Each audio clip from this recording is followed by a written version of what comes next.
why did the Mass Effect team design the Angara, a friendly race to the Andromeda Initiative, with such scary smiles? I recently watched Calla Elizabeth's awesome video on Arc 6, where she made an insanely good point that has since consumed my theorizing thoughts. The point being that Jaal's teeth are very scary. And then it hit me that this specific design choice makes a lot of sense if the Jardaan who created the Angara were one race in particular, a race we've known about from the very first Mass Effect. Let's examine the potential true identity of the Jardaan, with the hints that have been hiding in plain sight. First, a quick 30-second summary on the Jardaan. The Jardaan are a mysterious alien race introduced in Mass Effect Andromeda, who terraformed planets in the Helios cluster and also created sentient life like the Angara. It's unclear why exactly they created the Angara.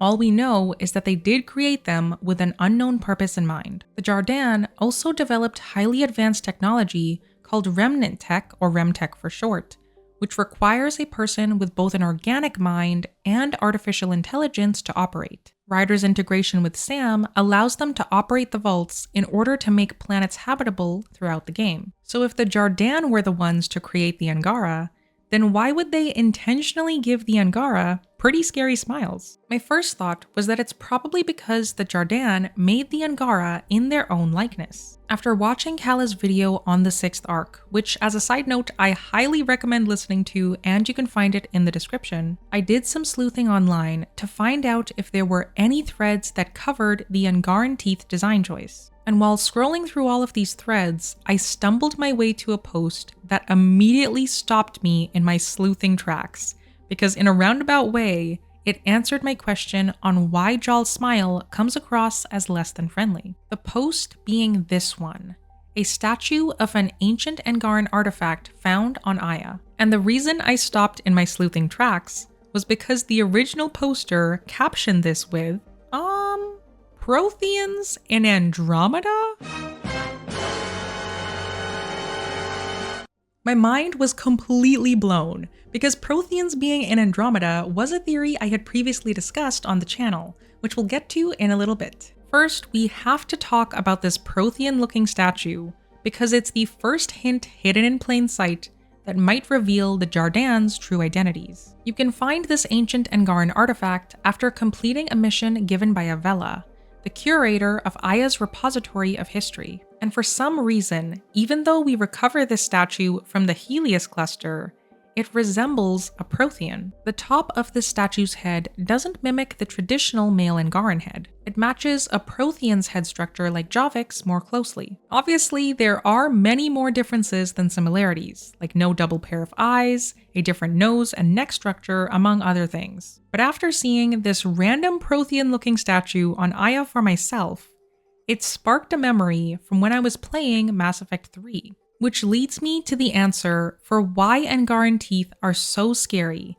and the second hint concerning the Jardaan's true identities. Jaal's strange smile is similar to a familiar character from Mass Effect 3, Javik. Comparing Jaal's teeth to Javik's when he's in his cryopod, there's a few similarities. You can see his front two teeth have a gap in them similar to Jaal's, and Javik's pair of elongated canines kind of mirrors Jaal's longer canines. And it's not just Jaal's teeth that resemble Javik's, the Archon's do too. Comparing the double canines of Javik's to the Archon, you can clearly see the similarities. Which brings me to who the Jardaan's true identities really are. The Angaran teeth were probably designed with the Jardaan's teeth in mind, and remarkably, the Angaran teeth closely resemble Javik's. So my theory is that the Jardaan might just be Prothean, but with a twist. In a previous theory video, I covered how the director for the next Mass Effect, Mike Gamble, decided to reply to a tweet that implied Remtech resembled Prothean tech. And Gamble replied to this implication with,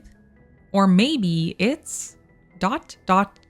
which I personally think can be completed with, or maybe it's both, which would imply that the technology we see here is both Prothean and Jardaan, i.e., the Jardaan are Prothean. Looking into the tech further, the Prothean archives on Mars and Javik's memory shard both have designs that are visually similar to Remtech, but with a bluish twist. And now, coupled with the Angaran and Geth teeth resembling Javik's, There's starting to be one too many coincidences piling up. But let's play devil's advocate for a second, because there is evidence within Mass Effect Andromeda that contradicts this theory. When we speak with Director Addison regarding REM-tech, she specifically points out that this Jardaan tech is less sophisticated than Prothean technology discovered on Mars. And there's also major questions that we can't answer, like how and why the Protheans went to the Helios cluster, and why they developed technology built for organic and synthetic individuals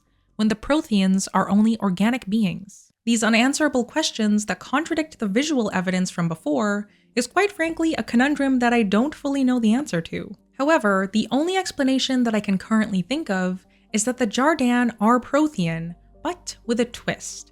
I think that the Jardaan are a group of Protheans that dabbled with either synthetic enhancements or artificial intelligence. We learned from Javik that the Prothean Empire hated machine intelligence, especially after fighting a machine race in the Metacon War, so this theory would only make sense if the Jardaan were a group of Protheans that had differing beliefs from the traditional Prothean Empire. Maybe the Jardaan were Protheans from a different galaxy, or maybe they themselves were created by the Protheans. The REM-tech found all over the Helios cluster requires both an organic and synthetic aspect to operate, and if the REM-tech was made by the Jardaan, then this implies that the Jardaan themselves are both organic and synthetic. And the next step in Ryder's journey was one that blurred the line between whether they were fully organic or organic and synthetic, as they could operate REM-tech without Sam's help. So I'm thinking that blurring the line between organics and synthetics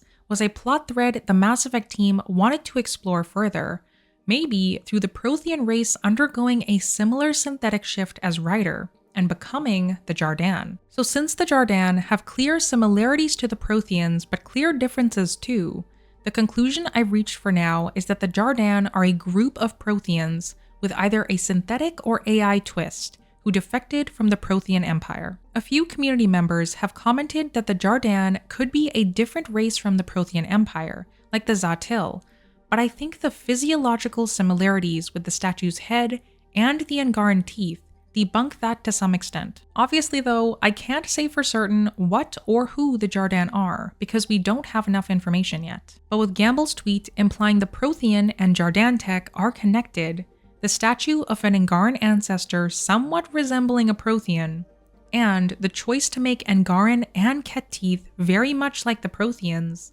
it's enough to convince me there's something there. But you never know, it could all just be one huge coincidence. I prefer to think otherwise, but as always, this is just a theory. Ryder's development of using REM-tech without Sam's help was probably going to be a plot thread in Andromeda's sequel, to further shed light on the Jardaan. It's a shame that we'll never get to see what that could have looked like, but I think the Mass Effect team might have sneakily shown hints of the Jardaan's return using our new friend, the Geth in clothes. The Geth suddenly wearing clothes in the recent N7 Day teaser also seems to blur the line between an organic tradition versus a synthetic one. For the full story on why this Geth is wearing clothes and how they might connect to the Jardaan, check out this video right over here. See you there.